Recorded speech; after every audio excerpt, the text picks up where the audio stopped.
창세기 18장은 이제 하나님의 방문입니다. 참 놀라운 일이죠. 하나님께서 아브라함의 개인 가정에 찾아오신 사건입니다. 자, 1절 한번 봅니다. 1절과 1절 먼저 시작. 여호와께서 만물의 상수리 나무들이 있는 곳에서 아브라함에게 나타나시니라. 날이 뜨거울 때에 그가 장막문에 앉아 있다가. 자, 문제는 하나님이 오셨는데 하나님의 형상으로 오지 아니하시고 하나님의 그 영광스러운 하늘의 본체로 오시면 우리는 죽어요. 출애굽기에 보면 여호와께서 이스라엘 백성들의 강림하실 적에 주님이 신신당부합니다. 너희를 거룩하게 하라. 거룩하게 해놓고도 하나님께서 돌진하여 죽일지 모르니 하나님의 본성이 거룩이시기 때문에 이 더러움을 허락하지를 못하세요. 그래서 천국은 의의 세마포를 입고 들어가는 것이고 예수 그리스도의 보혈로 우리를 정케한 다음에야 우리가 주님을 만날 수 있는 거예요. 이게 하나님의 본성이시긴데 그래서 할례 받지 못하는 걸 견디지 못하시고 그래서 모세를 쓰시는 종임에도 불구하고 돌진하여 죽이려고 하셨고 그 견디지 못하시거든요. 그러니까 그렇게 정결 예식을 하라 해놓고도 정면으로 대면하지를 보지 않으시고 등을 돌리라 하고 등 뒤로 넘어가신다고요. 이제 하나님의 본성이 그런 분이에요.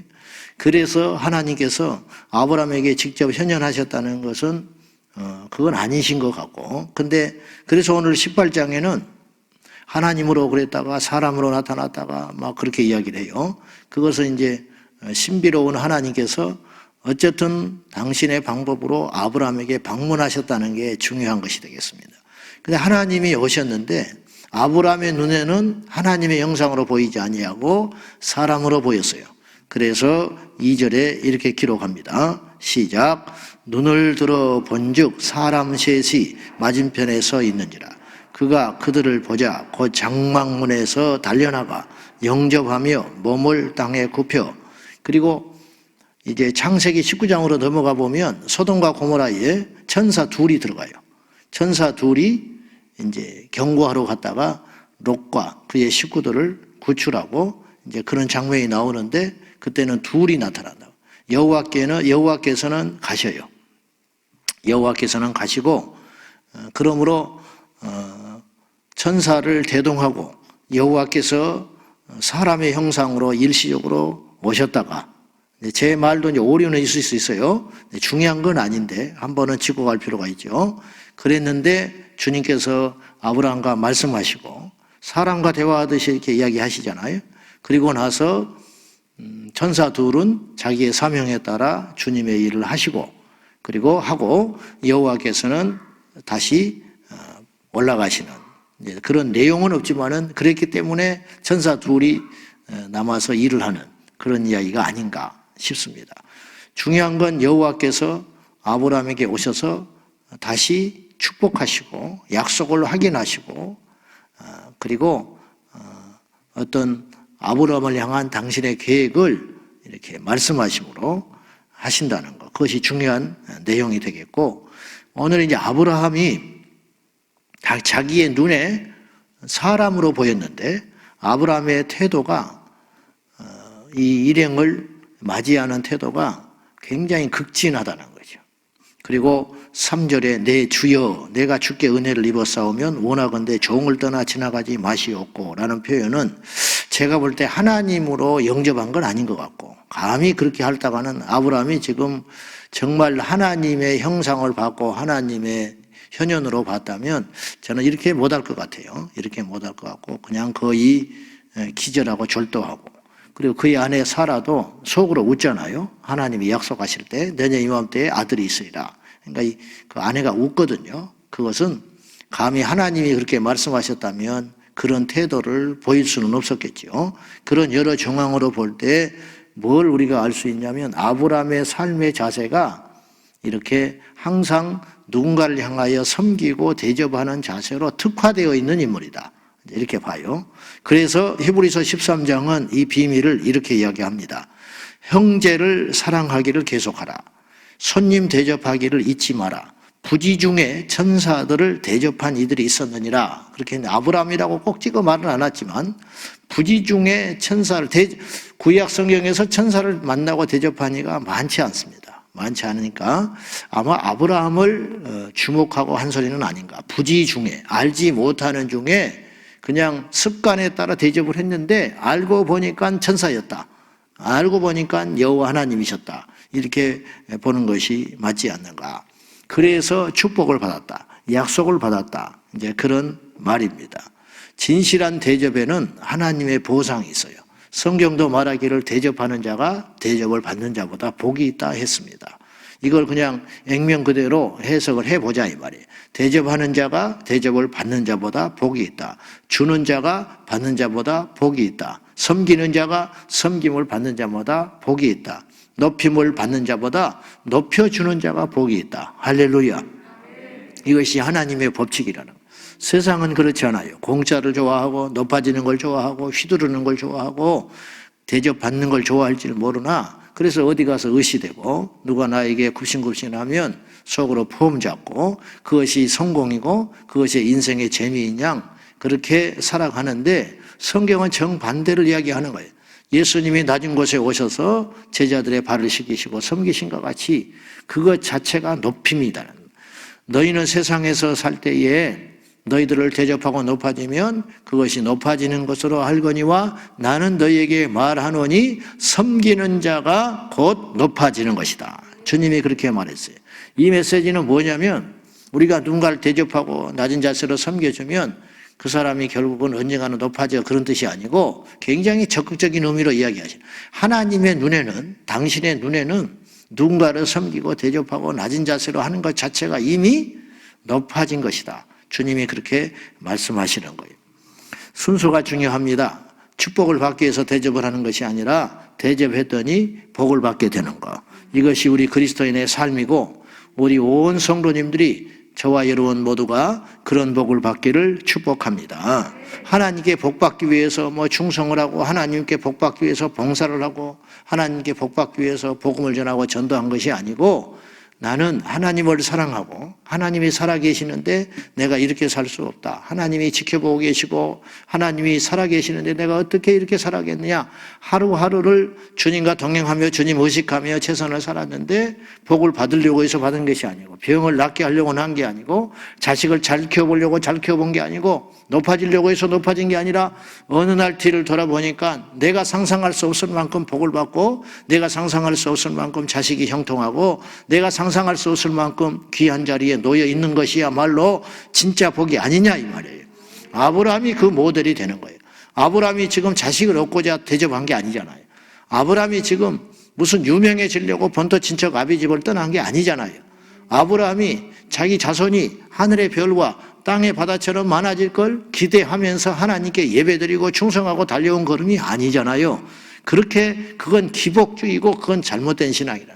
주님이 계시고 주님을 사랑하고 그러므로 최선을 다하여 살아가다 보니까 그렇게 되었고 또 사람과 환경과 쓰임새에 따라서 열심히 주께 매달리고 충성했지만 일찍 죽기도 하고 또한 속의 고민과 근심거리가 그치지 않음으로 인하여 평생 하나님께 기도만 하다가 하는 인생이 있고 그런 사람이 우리 주변에는 의외로 많아요. 그러므로 이 땅의 생애로 어떤 사람을 평가하는 우를 범해서는 절대로 안 된다는 거예요. 하나님께서 심판하시는 인생, 하나님께서 무게를 달아보는 인생, 평가하는 인생은 절대로 이 땅에 어떻게 살았다는 것으로 함부로 말해서는 안 된다는 거예요. 우리는 어떤 목회자에 대해서 어떤 성도에 대해서 성공했느니 어쨌니 그런 소리를 함부로 할 수 있지만은 하나님이 볼 때는 형편없는 종이 있는 것이고 사람이 볼 때에는 뭐하러 저렇게 궁상맞게 저렇게 살아가는고 하지만 하나님께서는 그 인생을 너무도 진주보다 귀하게 여기는 인생이 있다라는 것이에요. 우리가 훗날에 보니까 답이 보이는 거예요. 주기철 목사님, 손양호 목사님, 초대교회 성도들, 이름 없이 순교했던 수많은 사람들, 그 당시에도 과연 그렇게 위대한 하나님의 사람으로 평가를 받았겠는가? 절대 그렇지 않다. 절대로. 그 순교자의 자식들은 뿔뿔이 흩어지고 고난을 받고 굶어 죽는 자도 있었고, 청명한 머리와 지혜로운 머리를 갖고 태어났음에도 불구하고 뒷받침을 못 해줘가지고 그럭저럭한 인생으로, 패배자의 인생으로 살다가 쓸쓸히 죽어버린 사람은 또 얼마나 많겠는가. 그러나 하나님은 그걸 가지고 함부로 판단하지 아니하시고, 우리의 생애는 결국 어디서 판단받느냐면 마지막 심판대 앞에서 판단받는 사실을 꼭 기억해야 할 것입니다. 다시 말씀드리지만 아브라함은 복을 받으려고 달려가서 복을 받은 게 아니고 하나님께 예배하는 자였고 하나님 말씀에 순종하는 자였고 하루하루 겸손하게, 지금 아브라함이 시시한 인물이 아니라는 걸 여러분이 배경을 가지고 오늘 18장을 읽으면 놀랍다는 거예요. 아브라함이 이런 사람이 아니에요. 그의 사병이 있었고 큰 거부였고 영향력이 있는 그 지역의 사람인데 아브라함이 직접 이렇게 손님을 극진히 대접하는 것을 보면 우리에게 시사하는 바가 꽤 클 것이라 여겨집니다. 우리 모두도 하나님을 사랑하는 마음으로 주변의 사람들에게 친절과 겸손함으로 대접하여 우리 하나님의 영광을 드러내는 저와 여러분이 되셔야 할 것입니다. 자, 그리고 이제 하나님께서 아브라함에게 향하여 계속 반복되는 12장부터 18장에 오도록 계속 반복하여 말씀하시는 것이 있어요. 내가 너로 큰 민족을 이루겠다는 거예요. 너에게 한 열방을 맡기겠다는 거예요. 계속 이제 시기가 날 정도로 아브라함을 특별 대우하신다는 걸 알 수가 있어요. 근데 그건 꼭 그렇게만 볼 것이 아니라 하나님께서 인류 구원과 우리를 향한 당신의 어떠한 구원의 통로로서 아브라함을 피치 못할 상황 가운데 쓰시고 복을 주시고 이끌어 가신다는 걸 알 수 있어요. 이래서 우리는 이걸 여기서 하나님의 일하심을 봐야 되는 거예요. 하나님의 열심, 소위 성경의 여호와의 만군의 열심이 이를 이루리라 라는 표현이 있거든요. 정말 색다른 표현이죠. 하나님이 열심히 우리를 끌고 간다는 거예요. 자식이 만들어지는 건 부모의 열심으로 만들어지는 경우들이 많아요. 공부 안 하려고 하는 애, 직장 안 나가려고 하는 애, 세상에 나가서 사람 구실 못 하려고 하는 애를 붙잡고 그 역량을 키워가지고 밥을 먹여가면서 돈 대주어가면서 고3이 되면 부모가 고3 생활을 해야 돼. 부모는 무슨 죄가 있어? 지 공부해야 되는데 부모까지 잠 못 자고 부모까지 새벽부터 일어나서 그런 것들이 자식을 키워내는 어떤 것이 되듯이 우리 아버지 되신 하나님께서 낭망하고 쓰러지고 지쳐있고 짜증내고 원망하고 불평하고 하나님께서 분명히 보여줬음에도 불구하고 중도에서 허덕거리고 있는 우리를 깨우셔서 엘리야가 갈멜산에서 영적 승리를 이루고 이세벨의 말 한마디를 듣고 두려워가지고 차라리 도망가서 숨어서 노뎀나무 아래에서 원망하면서 내가 죽는 것이 낫습니다. 나를 차라리 데려가라는 거야. 그런 엘리야를 쓰시려고 또 하나님께서 까마귀를 보내시고 물과 떡을 공급하셔가지고 엘리야를 힘을 공급해 주시며 다시 일으켜 세워가지고 니느웨에 안 가려고 하는 요나를 사정 해가지고 설득해가지고 결국은 니느웨에 보내가지고 사흘길 동안 복음을 전해야 함에도 불구하고 하루 동안 건성건성 전하고 어디 한번 보자 그리고 언덕 위에서 보고 있는 그 강팍한 요나가 우리들이 아닌가. 적어도 그러면 안 돼요. 고기 뱃속에 들어가서 사흘 동안을 기적적으로 살았다가 생존한 인물 아니에요? 아무리 믿음이 없어도 그렇지. 근데 그걸 까먹어버리고 또다시 하나님께 대항하고 달라드는 그 요나를 보면서 나 같으면 그냥 발로 밥 밟아 죽여버릴 텐데 그냥 뭐 밟을 필요도 없어. 그냥 눈 한번 치켜두면 끝나는 인생인데, 그리고 요나가 없으면 또 없으면 다른 사람은 없어요. 근데 그렇지 아니하시다. 사고 뭉치들을 불러다가 성경에 제대로 된 인물이 사실은 없어요. 아브라함도 사고 쳤잖아. 이스마엘을 왜 놔? 하나님께서 말씀하시고 약속하시고 다 했는데 이스마엘을 뭐하러 낳냐고. 이스마엘 다 마찬가지다. 하자 있는 인생을 들어서 당신의 뜻을 이루시는 하나님이야말로 살아계신 하나님이고 위대하신 하나님이 아니냐 이 말이에요. 하나님이 개입해가지고 여러분 진짜 지도자는, 진짜 리더는 소리 없이 당신의 행하신 일을 모두에게 두루두루 평안하게 하시면서 하시는 분이 하나님이시. 악인에게도 해를 주시고 선인에게도 해를 주시고 그렇게 하면서 보이지 않는 듯 하나님께서 당신의 뜻을 성취해 가시는 하나님. 이것은 하나님만 할 수 있는 일이에요. 하나님만 할 수 있는 일.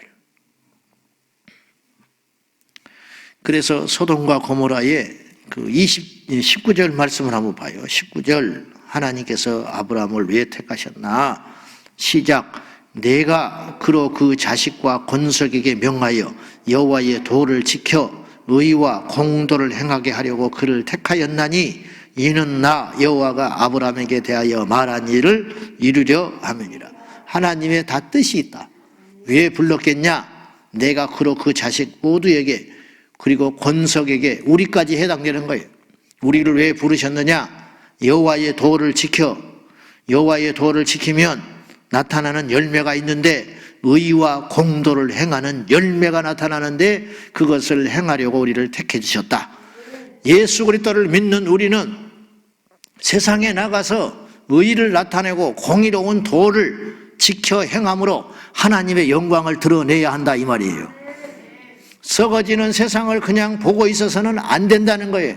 오지랖 넓게 뭐하러 피곤하게 그러냐고 그렇게 말해서는 안 된다는 거예요. 여호와의 도를 지킬 때에 그런 일이 일어난다. 포괄적 차별금지법이니 뭐니 세상이 어쩌고 저쩌고니 할 때 나도 그렇게 말해서는 안 된다는 거예요. 그건 왜냐? 공의로운 일이 아니니까, 의로운 일이 아니니까. 그러면 그 모든 일을 행하고 말을 하고 결정을 하고 선택할 때 기준은 뭐냐? 여호와의 도다. 하나님께서 그렇게 하지 말라 하셨으니까, 또 하나님께서 그리 하라 하셨으니까 그거의 기준에 따라서 모르면 모르지만 아는 이상은 절대로 우리는 침묵해서도 안 되는 것이고, 때로는 소리를 내고 저와 여러분이 하면서도 우리 안에 의심 아닌 의심이 드는 것은 뭐냐면, 우리 하나가 이렇게 한다고 해서 무슨 세상이 바뀌겠는가? 그런 생각을 할 수가 있어요. 유관순 의사가 태극기를 만들어 나가서 외친다고 세상이 바뀌겠냐? 우리나라가 무슨 힘이 있냐? 지금 총칼이 있냐? 정부가 있냐? 뭐가 있냐? 일제 탄압 앞에 무슨 힘이 있어서 나 하나 가서 외치고 소리 낸다고 세상이 바뀌겠냐? 그리고 주저앉아 버리면 세상은 영영 어둠의 세상이 되고 만다는 거예요. 당장은 아닐지 모르나 미치광이 소리를 듣고 손가락질을 듣고 맞기는 하지만 무모하다. 네가 하는 말이 다 옳기는 하지만 그것이 되겠냐라고 말하는 수많은 사람들이 있지만, 그럼에도 불구하고 당장은 아닐지 모르나 하나님을 믿고 신뢰함으로 의와 공도를 행하는 삶을 살아가는 것, 그것이 하나님께서 우리를 부르신 목적이라는 사실을 꼭 기억해야 한다 이것입니다. 하나님 우리를 부르신 이유는 그것에 있다. 하나님의 말씀을 지켜나감으로 세상에 나가서 행동하라, 말하라. 그래서 신약에 와서 주님께서는 그걸 더 구체적인 표현으로 이렇게 말하셨어요. 가라. 가서 너희는 세상에 빛이 되어라. 소금이 되어라. 약 2%가 바다를 짜게 만들어 오염되지 않게 하듯이, 이 예배당이 덥지만은 여기에 촛불이 하나만 켜 있으면 그 촛불 하나로 인하여 우리가 여기서 길을 잃지 않는 거예요. 세상에서 그리스도인의 위치라는 것은, 세상에서의 교회의 위치라는 것은 이 시대의 과학, 문물, 정치, 세상의 권력이 판치는 세상에서 미약해 보이고 아무것도 할 일이 없는 것 같지만은 그렇지 않다. 한 사람이 소리를 내면 세상은 바뀌게 되어 있어요. 예수 그리스도를 믿고 믿음의 길을 걷고 십자가의 길을 가다가 아무 힘도 없이 미약하게 복음 때문에 죽은 한 사람의 그 핏부림은 그 피 한 방울로 끝나는 것이 아니고 한낱 죽음으로 끝나지 않고 그것이 흘러 훗날에 큰 거대한 태풍이 되고 거대한 강물이 되어서 세상을 바꾸는 힘이 될 수 있다는 거죠. 그런 소망을 가지고 나 한 사람쯤, 우리가 이제 그런 회의가 생겨요. 나 하나쯤. 그래서 안 나가버리고 말하지 아니하고 안 해버리고 그렇잖아요. 그걸 바꿔서 나 하나의 힘이라도 힘을 보태고 내 작은 목소리라도 한마디 내던져보고 나의 작은 미약한 믿음 없는 기도지만 한마디의 기도를 드릴 때에 주님께서는 그걸 결코 외면치 아니하신다는 믿음을 가지고 우리 당장의 모습은 아니지만 아브라함도 당대에 예수님을 못 보고 죽었고 그의 자손과 후대가 하늘의 별과 땅의 모래처럼 많아진 거 보지 못하고 죽었어요. 그러나 하나님의 약속은 성취되어 이스라엘 나라를 만드시고 예수 그리스도를 보내시고 인류 구원의 일을 성취하신 것처럼 그 모습을 아브라함은 낙원에 가서 보고 있는 거예요. 결국은 이루어져요. 그 믿음을 가지고 오늘 하루도 물 한 방울, 땀 한 방울, 피 한 방울 흘려서 하나님의 공의와 하나님의 뜻이 하늘에서 이룬 것처럼 이 땅에서도 우리를 통해 이루어질 수 있기를 주님의 이름으로 축원합니다. 아브라함의 한 사람의 기도 때문에 소돔과 고모라가 살아날 뻔했잖아요. 그래요, 안 그래요? 의인 열이 없어서 결국은 멸망은 했지만 살아날 뻔한 거예요. 아브라함 때문에. 아브라함이 좀 더 기도했다면 주님 염치 없지만 5명이면 안 되겠습니까? 그랬으면 하나님이 이놈의 자식 그러지 않아요. 그래. 왜? 하나님은 심판의 목적이 아니고 구원이 목적이기 때문에 살리려고 비밀을 이야기하신 거예요. 그냥 불 때려버리지 뭐하러 아브라함에게 속없이 오셔가지고 표현이 그렇습니다마는 내가 하려는 일을 아브라함에게 숨기겠느냐. 결국은 그 말씀 하러 왔다는 거예요. 나 좀 붙들어주라고, 나 좀 말려달라고. 그렇잖아요? 주님이 그냥 오셔버리면 되지 뭐하러 그렇게 징조를 봐라, 나라에 전쟁이 일어날 거다, 기근이 일어날 거다, 적그리스도가 나타날 거다, 그런 말을 뭐하러 하셔가지고 우리를 준비시키냐고요. 한 사람이라도 살리려고, 건지시려고. 그러나 무작정 다 살리면 하나님의 공의가 걸리시기 때문에 택한 자를 구원하시려고 어떻게든 하나라도 살려보시려고 주님의 고민이 여기 있다. 사고치는 자식 앞에 때려 죽일 것처럼 호적에서 지우는 놈, 어쩌는 놈, 경찰서 유치장에 가 있는 놈, 다시는 내보내지 말아달라고 경찰서에 가서 속없는 소리를 하지만 돌아서서 울고 여기저기 전화하고 수소문하고 힘없지만은 사방천지에 무릎이라도 꿇어가지고 그 아들 다시 살려내려고 집을 팔아서라도 돈을 만들어서 또다시 이놈은 사고칠 놈인 줄 알면서도 다시 한번 0.01%의 기대를 가지고 그 자식을 위해서 살려보려고 하는 그 아비의 심정이 어디서 왔냐? 하나님의 DNA 아니냐 이 말이에요.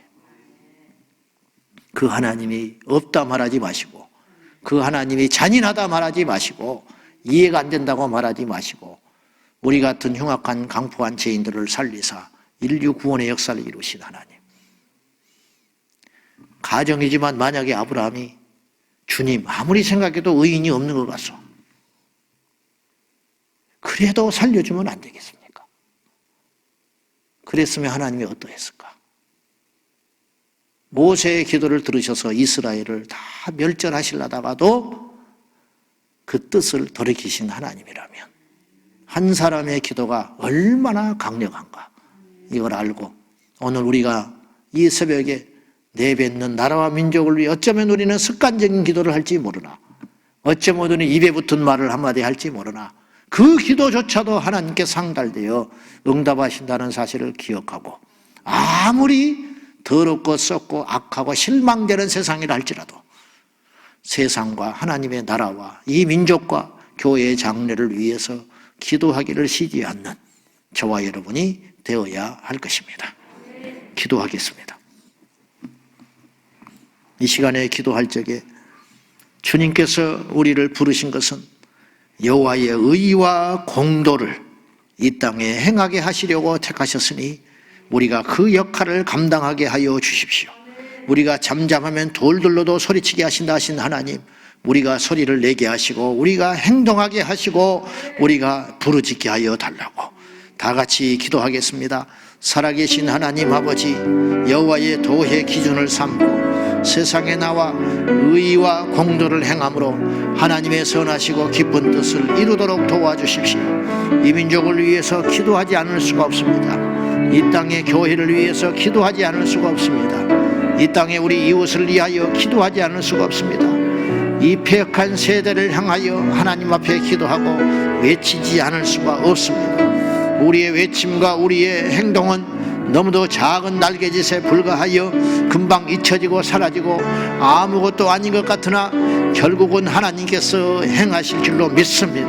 한 사람을 살리고 한 사람을 구원하고 한 사람에게 복음을 전하고 한 사람을 설득하여 나갈 적에 온 세상 만물이 변화되어 하나님의 의롭고 공의로운 질서의 역사가 일어날 줄로 믿사오니 오늘도 우리를 그러한 도구들로 사용하여 주시옵소서.